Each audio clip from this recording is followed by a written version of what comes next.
Good morning, and welcome to day 38 of our daily Lenten video series here at Ascension Church, Lutheran Church in Citrus Heights.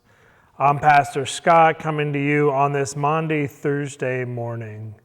And we're continuing our reflection from utilizing the daily devotions from God's story, our story. And as we've been saying for the last week and a half, the events we're reading about don't always line up to the day because so much has transpired, and so it's been spread out over these last nearly 2 weeks, the events of Holy Week. But today in the life of the church is Maundy Thursday, and so we will gather around this table, the Lord's table, for Holy Communion tonight.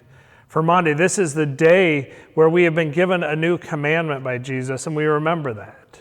And that commandment, having washed the feet of the disciples, that commandment that Jesus gave the disciples and us is that we would love one another as he has loved us.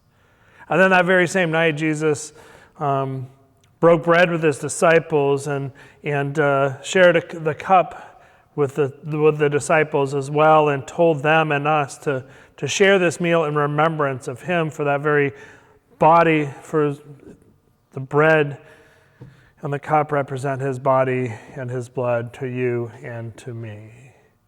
So on this Maundy Thursday, we remember that, and in our reading today, we read about Jesus suffering on the cross. That'll be a part of our story tomorrow on Good Friday, but even in preparation for that, we read about Jesus suffering on the cross and crying out to God, asking if God has forsaken him. Clearly, God hadn't. It's been 21 years, believe it or not, since the movie, The Passion of the Christ, came out.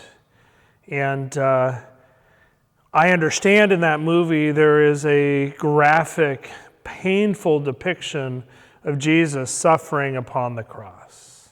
I believe that. I've been told that. I believe that full well. I made a choice 21 years ago and have stuck by it to not watch that movie. I chose to not replace the images that I have in my head of what the Passion looked like and might have been like for Jesus with the images that Mel Gibson put upon the screen. And that's not a judgment to anybody who did. But a long time ago, when I was in high school, I heard a sermon describing the process of crucifixion and how a person dies of suffocation through the crucifixion. And part of that sermon was a description of the nails being driven into the wrists, not the hands, but the wrists and the ankles of Jesus, because the hands and the feet, the nails would have just ripped through.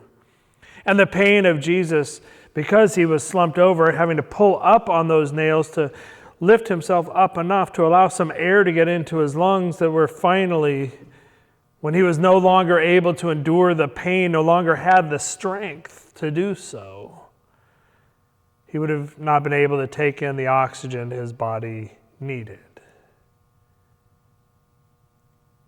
Unbelievably painful what Jesus endured for us. So as we reflect upon the events of this day and we hear Jesus crying out, my God, why have you forsaken me?" Think of the things that you say when you're in the midst of pain, and maybe words that shouldn't be repeated in the church.